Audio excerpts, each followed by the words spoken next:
Praise the lord. ప్రభు అయిన యేసుక్రీస్తు నామములో మీ అందరికీ శుభాలు. అందరూ బాగున్నారు కదా? ప్రతిరోజు దేవుని వాక్యాన్ని దైవ ఆశీర్వాదాలు పొందుచున్నారని నేను నమ్ముచున్నాను. నేటి వాగ్దానముగా 119వ కీర్తన 50వ వాక్యం.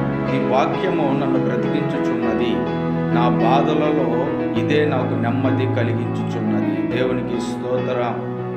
చూడండి, బాధలు చాలామందికి వస్తూ ఉంటాయి.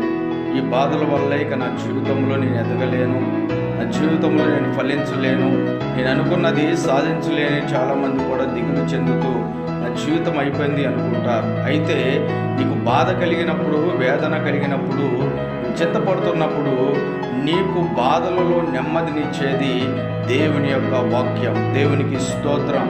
యేసు వైపు మనం చూసినప్పుడు, దేవుని యొక్క మాటను మన హృదయంలో ఉంచుకున్నప్పుడు ఆ వాక్యము మనల్ని ఏం చేస్తుందంటే బాధల్లోనూ వ్యాధిలోనూ అది మనకు నెమ్మది కలగజేస్తుందంటే వాక్యము ప్రభు మనతో మాట్లాడుచున్నాడు. కాబట్టి ఎలాంటి పరిస్థితిలో ఉన్నప్పుడు కూడా దేవుని యొక్క వాక్యము వినడానికి, దేవుని యొక్క వాక్యము చదవడానికి నువ్వు పరిగెత్తినప్పుడు ఈ బాధలు ఎలాంటివైనప్పుడు కూడా ఆ బాధల్లో దేవునికి నెమ్మది ఇవ్వడానికి ఉదయకాలంలో ప్రభు మనతో మాట్లాడుచున్నాడు. కాబట్టి ఉదయకాలంలో ఈ మాటలు వింటున్న నీవు అనేకులు కూడా తెలియజేసి దైవ ఆశీర్వాదాలు పొందుకోవాల్సిందిగా ప్రభు పేరట మీ అందరికీ కూడా మనం చేస్తూ ఉన్నాం. Praise the lord. హల్లెలూయా.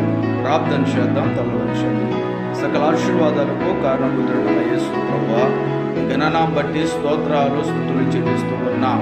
ఇదిగో ప్రభా, బాధ కలిగింది, వేదన కలిగింది, దిగులు కలుగుతుంది. ఈ బాధ నుంచి మా జీవితంలో ఇక మేము విడుదల పొందలేమన్నటువంటి జీవితాలు ప్రభా ఎంతోమంది జీవిస్తున్నారు. అయితే మీరు సెలవిస్తున్నారు, నా వాక్యము మీ పాదములకు దీపమును, మీ బాధల నుంచి విడిపించిందని మీరు సెలవిచ్చిన దాన్ని బట్టి నీకు వందనాలు.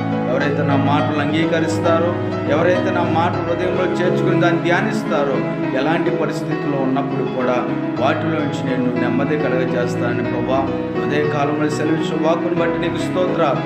మాట్లాడిన ప్రతి ఒక్క బిడ్డను ప్రభా దీవించి ఆశీర్వదించి బాధల్లోనూ సమస్యల నుంచి విడిపించి ఈ ఆశీర్వాదం ద్వారా ప్రభా వీళ్ళు మహిమ పొందమని యేసు నామములో అడిగి వేడుకొంచున్నాను తండ్రి. ఆమేన్.